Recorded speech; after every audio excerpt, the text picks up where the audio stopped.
The story opens with Bruce Lee approaching Ip Man to request his mentorship. Ip Man, skeptical, questions why he should teach Bruce. In response, Bruce confidently claims it is due to his speed. To test him, Ip Man throws a few cigarettes at Bruce, who swiftly kicks them all away. Ip Man escalates the challenge by tossing a glass of water for Bruce to kick, which he accomplishes effortlessly. Without uttering a word, Ip Man then walks to the door, opens it, and allows Bruce to leave. At school, a confrontation arises between Ching and Fong, necessitating intervention from an adult to defuse the situation. Their parents are called to pick them up. Wing Sing, Ip Man's wife, inquires about the altercation from the teacher, learning that it stemmed from a debate over whose fighting style is superior. Ip Man arrives, apologizing for his lateness, while Fong's father is preoccupied with work. In a gesture of reconciliation, they invite Fong to join them for dinner. Later, Fong's father, Tin-chi, arrives to collect him and expresses his apologies for the disruption caused. The following day, as Tin-chi waits to pick up Ching from school, he encounters Ip Man and suggests a friendly sparring match. Ip Man replies that they will spar when the time is appropriate. After collecting Ching, Ip Man witnesses a group of thugs entering the principal's office.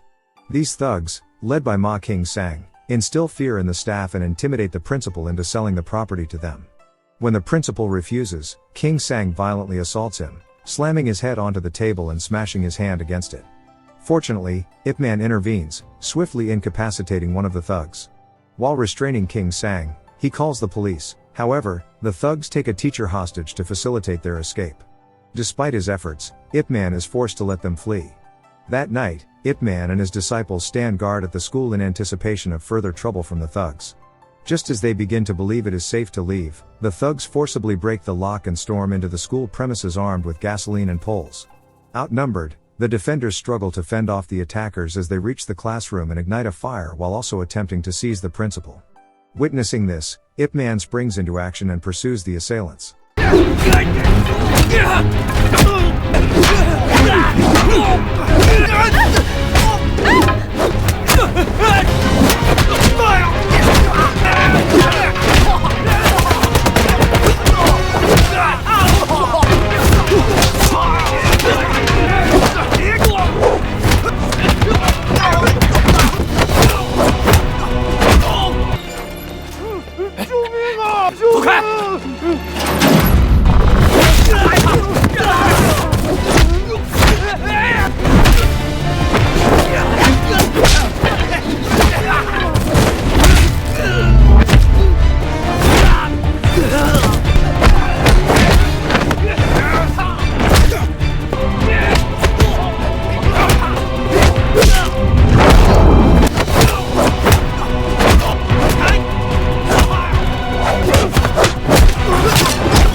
Overwhelmed and outmatched, the thugs retreat in fear, unable to contend with the combined forces of Ip Man and Tin-chi.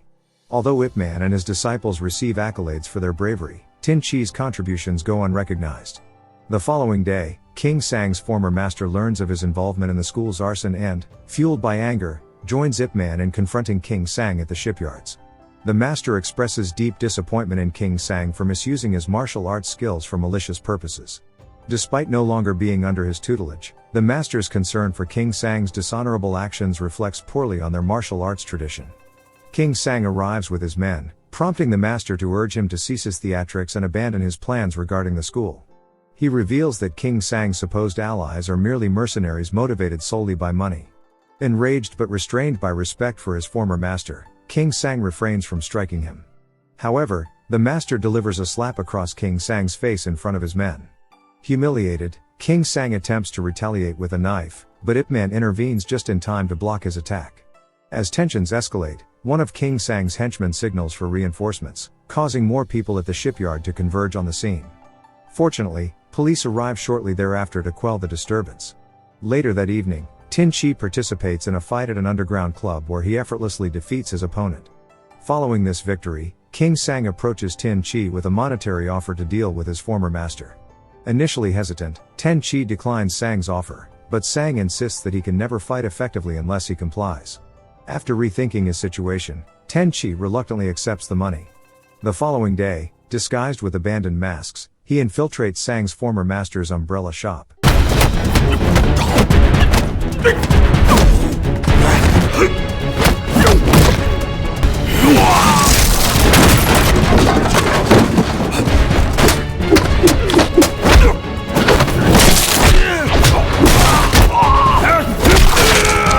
As Ip Man prepares to leave home, his wife inquires if he will be home for dinner, expressing her concern for him. He reassures her that he will return early and asks if everything is alright. She begins to confide in him about her worries but is interrupted by the ringing phone, which he promptly answers. Meanwhile, she grapples with her fear of potentially having cancer but hesitates to burden him any further. On the other end of the line, a call from the hospital informs Ip Man of the master's severe injuries and his desire to meet. However, it turns out to be Kang orchestrating the call through the nurse. While Ip Man is preoccupied at the hospital, Sang and his gang seize the opportunity to infiltrate the school and abduct several children. Despite one of Ip Man's disciples attempting to intervene, fear overwhelms him, leaving him unable to act. Sang issues an ultimatum, demanding that the principal be brought to the shipyard or else the children will be sold into slavery. Upon returning to the school, Ip Man learns that not only has his own son been kidnapped, but Tin-chi's son has also been taken. Enraged, Ip Man storms into the shipyard wielding an enormous bamboo stick. He demands that Sang release the kidnapped children, asserting that they are innocent in this matter. Sang, holding Ip Man's son captive, forces him to drop the stick and threatens harm to his son if he does not comply. To further humiliate Ip Man, Sang orders him to kneel and bow before him. At this moment, Tin-chi arrives, seeking the release of his own son. Unbeknownst to Sang, one of the abducted children is Tin-chi's boy. As Tin-chi leaves with his son, he casts a sympathetic glance at Ip Man but is dismissed by Sang, who orders him to mind his own business. Sang then calls forth his men and engages in combat with Ip Man, promising to inflict a corresponding number of hits on Ip Man's son for every blow Ip Man lands on them. Unable to retaliate, Ip Man can only evade their attacks.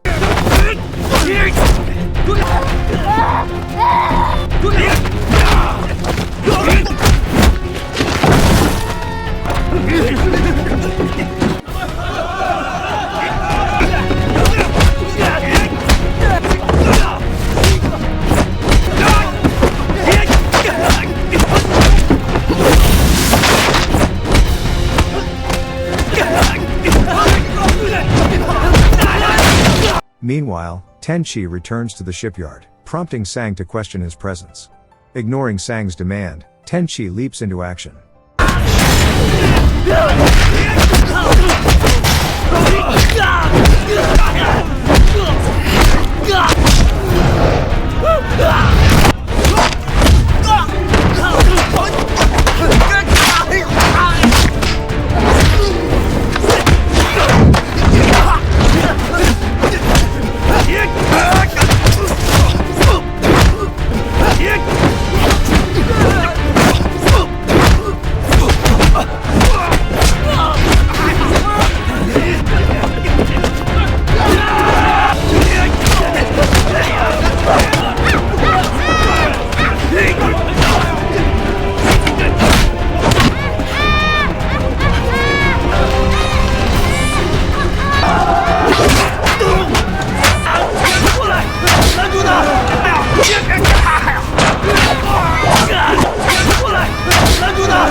Just as tensions reach a climax, police arrive to apprehend the criminals.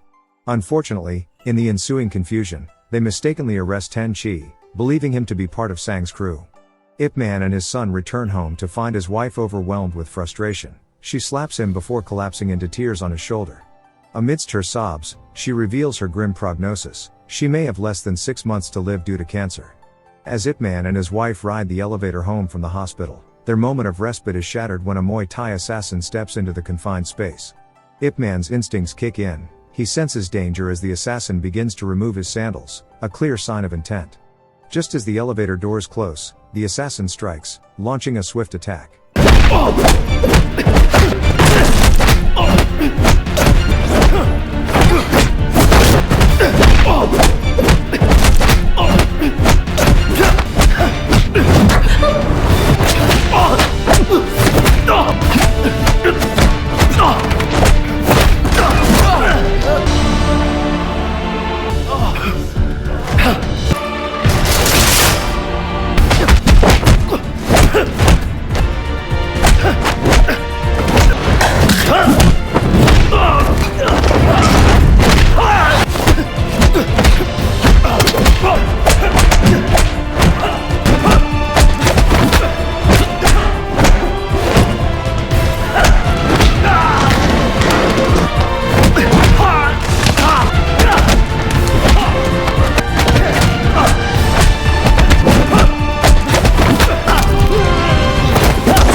The assassin, realizing he is outmatched, retreats at the command of Ip Man. Once the situation is under control, Ip Man confronts Frankie at his residence, demanding answers about his intentions. Frankie, a formidable opponent with a reputation for ruthlessness, proposes a challenge. If Ip Man can withstand 3 minutes against him in combat, he will cease his pursuit of the school.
When the time expires, Frankie, impressed by Ip Man's resilience and fighting spirit, concedes defeat and allows him to leave without further threats. Meanwhile, Tin-chi, inspired by his encounters and driven by ambition, finally gathers enough resources to establish his own Wing Chun school. Eager to make a name for himself, he challenges other masters at a local tea house, defeating them one by one in a thrilling display of skill and technique. With news reporters present to cover his victories, Tin-chi strategically orchestrates the events to maximize visibility for his new school. With his reputation on the rise, Tin-chi boldly issues a challenge to Ip Man for the title of Grandmaster of Wing Chun. The anticipation builds as Ip Man and his wife arrive at Tin-chi's school for the highly anticipated match. The atmosphere is electric with excitement and tension.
我不是败不支持的人。